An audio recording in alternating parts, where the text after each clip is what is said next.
സാഗർ, സുജു, എനിക്കറിയാം നിങ്ങൾ വലിയൊരു യാത്ര കഴിഞ്ഞാ വന്നിരിക്കണേന്ന്.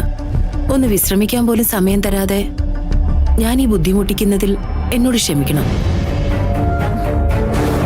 കൃഷും മാനസയും തമ്മിലുള്ള കല്യാണക്കാരെ എനിക്ക് പറയാനുള്ളത്.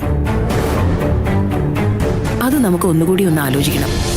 തുടക്കം മുതൽ തന്നെ എന്തൊക്കെയോ ചില കല്ലുകടികൾ എനിക്കും തോന്നിയിരുന്നു. പക്ഷേ ഇവൾക്ക് കൃഷ്ണനെ മതി.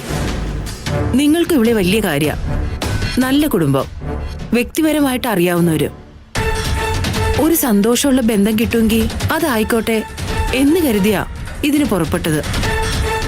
ജീവിതത്തിൽ ചെയ്ത ഏറ്റവും വലിയ മണ്ടത്തരം അതായിരുന്നു ഈ കല്യാണം. ഞങ്ങളുടെ മോൾക്ക് വേറെ ചെറുക്കന്മാരെ കിട്ടാഞ്ഞിട്ടൊന്നുമല്ല, അത്രയും പ്രതീക്ഷകളൊക്കെ കൊടുത്തിട്ടാ കൃഷി മതിന്ന് പറഞ്ഞ് ഇവളിവിടെ നിൽക്കുന്നേ. ഇല്ലാന്ന് ചേച്ചിയമ്മ പറയട്ടെ.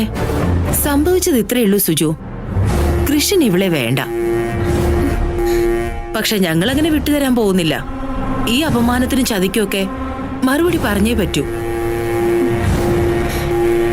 നിങ്ങൾ ഇത് നേരത്തെ പറഞ്ഞാ മതിയായിരുന്നു. 100 കണക്കിന് ആലോചനയാ വന്നത്. അല്ല, സാഗറിനും സുജുവിനൊക്കെ അറിയാവുന്നതല്ലേ കാര്യങ്ങള്. മറ്റൊരു പെണ്ണിനെ മനസ്സിലിട്ടോണ്ടാ വിവാഹമോതിരി ഇവളെ അണിയിച്ചേ. അഭിമാനം എന്ന് പറയുന്നത് ഞങ്ങൾക്കുണ്ട് സാഗർ. ഞങ്ങൾ എന്തായാലും ഇത് വെറുതെ വിടാൻ പോകുന്നില്ല.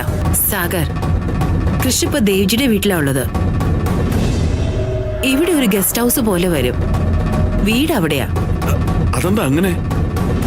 അവിടെയല്ലേ കൺമണിയെ താമസിപ്പിച്ചിരിക്കുന്നേ. അപ്പൊ പിന്നെ കൃഷിന് അവിടെ വിട്ട് പോരാൻ പറ്റുമോ?